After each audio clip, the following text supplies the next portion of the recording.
Hi, everyone. This is Ray Hanania, and this is Ray Hanania on politics. It is March 6th, 2025. I know I've been a little lax. Let me just talk a little bit about that. It's been a while since I've done the audio podcast. I'm doing video podcasts. I actually do a lot. I'm doing Two Guys on Politics with Bill Lipinski. That's a weekly podcast that you can get at twoguysonpolitics.com. All of it's on my YouTube channel. Just go to YouTube and look for Ray Hanania. And now, but I want to revive the audio and the video Ray Hanania on Politics podcast because so much is going on the Middle East, in the Chicagoland area. There's a lot of good politics that I want to give you insight into. So that's, where, and I apologize for not having done anything in a while on this format at Spotify, but I'm going to keep it up. So let's turn to the Middle East and Washington, D.C. It's amazing to me that President Trump and gives $8 billion to Israel the same week that he cuts hundreds of thousands, orders of cuts of hundreds of thousands of American citizen jobs from the federal government. Almost 40% of those jobs are veterans. So he says he doesn't want to spend any money. So he wants to save money. That might save maybe $1 billion, but he's giving $8 billion to Israel, a foreign country, to fuel the violence in Gaza that he says is a threat to Middle East peace. All he's done is separated the Arab world from moving forward with the West because of his policies. They're upset with him, and they feel that he's taken one side. Yes, Hamas is a terrorist organization, but so is Israel's government. You don't massacre 58,000 people. 75% of them are civilians, women and children. Hamas's organization wasn't that big. It wasn't that big, and it wasn't that funded. What you're seeing in Gaza is anger, animosity, and that's caused by the suffering and devastation. What do you expect is going to happen from people? They're going to get mad, but you can't call someone a terrorist just because they're mad at Israel's government. Israel's government, not the Israelis. Israel's government is the terrorist organization. They've ordered their soldiers, snipers, to shoot people, women and children, in the head. You can see those videos on TikTok.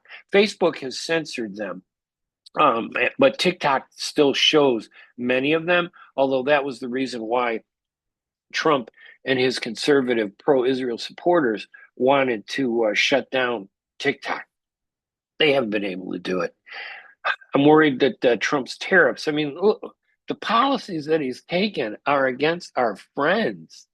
Now, yeah, do we have problems with Mexico? Yeah, we do. It's a border problem. You don't elevate it to a world war problem.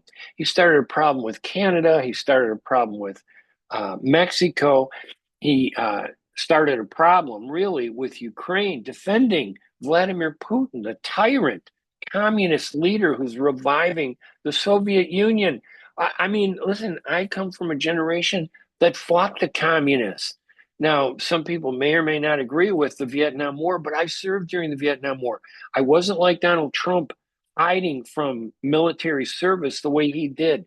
I volunteered and I served in the U.S. Air Force and during the Vietnam War and in the Air National Guard for 10 years after that. And I was very proud of that military service. So veterans are very close to my heart.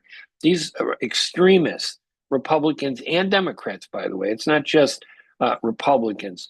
These fanatics who say they love veterans, they really don't. They wrap themselves in veterans just like they wrap themselves in the fire departments and police departments and all the first responders because they think it makes them look good. But you look past the bullshit to their propaganda and you realize that somebody like Trump really doesn't support the police or the veterans. He hates people more than he supports things. And that's a very distinct aspect of politics you need to understand. Hating something as opposed to loving something. You could love President Trump for a lot of things. There are a number of policies that are good, but most of the people who support Trump hate Biden and the Democrats. They hate And it's the same thing on the Democratic side. This country is so polarized, it's pathetic. And it leaves me kind of in the middle, an easy target to shoot at. Because there are very few people in the middle anymore. And that's where we should be, right? In the middle. I don't know. Locally, there's some big elections. Oh, and let me just say this about Trump before I go to the local elections. President Trump, one of the reasons why a lot of people voted for him was that he said on day one he was going to bring prices down. You know, the cost of eggs have gone up, inflation is driving prices. Groceries are almost twice as much at the grocery store today. You know, a bottle of pop used to be like $1.20, and that was considered a lot. Now it's $2.50. So don't tell me that prices are down. They're not down. He promised he was going to do that. That was one reason why a lot of people voted for him. Of course, another reason was his fanaticism, and his craziness and his unpredictability and his mercurial nature. A lot of people like that. It's entertaining, I guess. But I think he's really kind of pulling the rug under this country when you suck up to the communists. The same way that um, Chamberlain did during World War II, just before World War II started. Neville Chamberlain met with Hitler in the same way that Putin met with Donald Trump.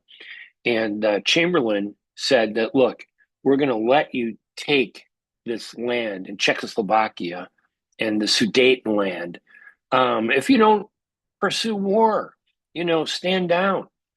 And Hitler said, oh, yeah, yeah, kind of like the way Putin is saying, oh, yeah, yeah, we want peace. And of course, what happened was he took the Sudetenland, he took Czechoslovakia, and then he invaded Poland. And Chamberlain was disgraced because you can't use appeasement against the communists. If you defend democracy in the free world, you have to fight communism at every aspect and not be stupid enough to believe their propaganda. So now how about some local elections? The biggest local election in the Chicagoland area is actually in the southwest suburbs in Orland Park. There's a nut job running Orland Park. His name's Keith Pekow. He's the mayor. He's been there 8 years. He's actually controlled Orland Park now for 6 years with his board. And he's spending money like crazy. He's ruining the economy in Orland Park. And why Orland Park is important? Well, Orland Park is the biggest city between Chicago and Joliet. Whatever happens to Orland Park impacts that suburban area of Cook County. Joliet is not in Cook County, it's in Will County. Chicago is like a place of its own. So Orland Park in the southwest suburbs, that's the hub. And if it's having economic problems, everybody's going to have economic problems. So Pekow wants to take over the Orland Fire Protection District, where I do some media. It's not a lot. You know, they don't pay me a lot, but they pay me on retainer, and I do some media to promote all the great things firefighters do, putting out fires. There's no politics. Saving lives. The Orland Fire Protection District has the highest cardiac arrest save rate in the country. 71% of people who have a heart attack in the Orland Fire Protection District survive. That's compared to a national average of only 10 to 15%. So you have a 5 times greater chance of surviving if you have a heart attack in the Orland Fire Protection District than you do any place else. You need to protect that. But the Orland Fire Protection District is a separate government entity. It has its own taxes, which are all increased by Fritz Kagi, the assessor, who jacked up all the prices for all the homes over the last several years and now wants people to think that he cares about taxpayers. Fritz Kagi's an idiot. You got to throw that guy out. He's ruined your tax base. So the Orland Fire Protection District is a separate government entity, and Pekow wants to control it.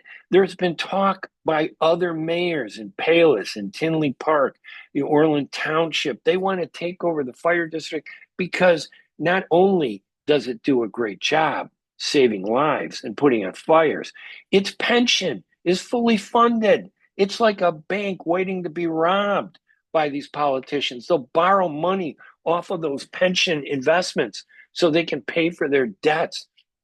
Pekow has one of the biggest debts any suburb in the country. It comes from his mismanagement, his political mismanagement of the budget, his failure to file two annual audits. He didn't file them. Why don't you file your annual financial audits? You know why? You don't file your financial audits because you have something to hide. The finances are not good, so you don't file them. That's what Pico has been doing. So he wants the fire district, he wants to merge it, he wants to consolidate it. Those are the two big words in this election in the fire district: merging and consolidation. That fire district is the biggest election in the southwest suburbs over any others. Now, Pico is being challenged by a former trustee, Jim Dodge. Jim's a decent guy. He is a conservative, which is fine, because in local politics, you're supposed to be nonpartisan in most cases. Pico's the only one that brought his conservative far right republicanism to the local politics and attacks anybody that doesn't agree with him. So Dodge has a slate. It isn't bad. They're doing a poor job of media, though. His press releases, I don't even think exist. People have a hard time understanding what he's doing. And there's this fallacy out there that social media is the way to do things. You know, Facebook and Twitter. You run campaigns on Facebook and Twitter. No, those are support options. You don't base your entire campaign on Facebook and social media, and you don't do it on an e-newsletter. It's good. E-newsletters are great for information, but there's so much information that's not well written. You need press releases that are written like news stories, and those press releases go to the media, and the public understands those well-written press releases far better than they understand newsletters, Facebook, and Twitter. So that's one race that you really want to keep an eye on. There's also an Orland Township race. Dick Kelly is trying to unseat Paul O'Grady, who's been the supervisor for several terms. Paul, I kind of go back and forth with, because I don't think he's been honest with me. Because most of the people that are his friends have been attacking me, and he keeps saying he's my friend. So I don't know. You can't trust politicians sometimes.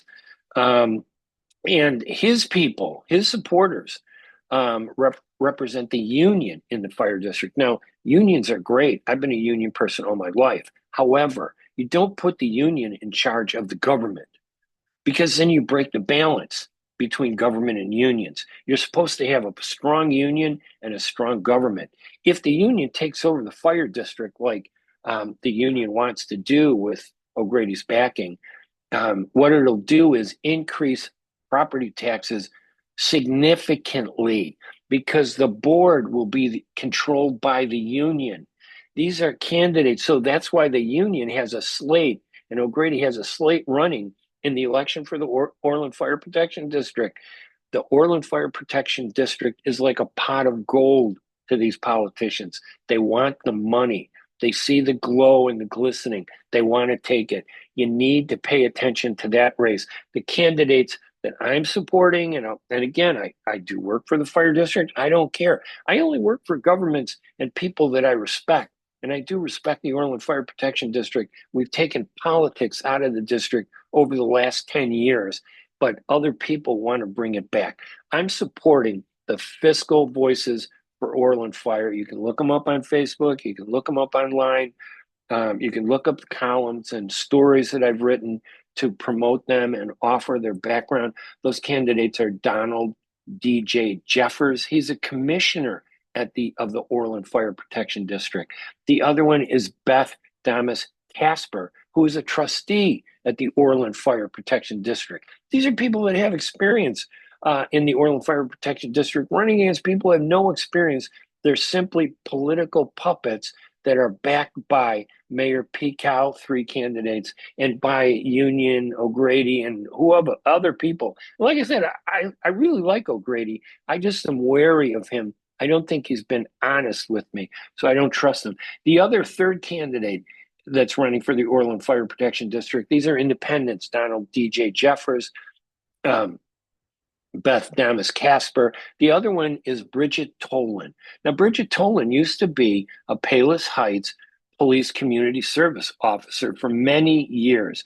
These three have more first responder experience than all of the other six. So you can put the fire district in the hands of a bunch of political puppets if you want. You could let the union take over the fire district and double your property taxes if you want, or you can have an independent board that negotiates with the union as a separate government identity and pushes away Mayor Picow, who wants to grab and control everything, and other political people from Tinley Park or Orland Township. Although I think there's going to be a change in Orland Township's government, so there may not be a push to take that over. And I think Jim Dodge is going to beat Picow. But if you want to do it yourself, if you're a taxpayer, and this impacts that whole area, do not jeopardize the ratings that the Orland Fire Protection District has. That's probably one of the biggest races. We'll see what happens with the Dodge Picow race. We'll see what happens with the Dick Kelly, Paul O'Grady race. And most of all, we'll see what happens with the fire district. Now, whether win or lose, whether I stay there or don't stay there, it doesn't matter. I am going to tell you the truth, and I'm going to keep writing what I believe is true. So you check out some of my stuff online at hanania.com. I'd love you to do it. Anyway, thank you. I'll be doing these podcasts regularly along with my columns at hanania.com.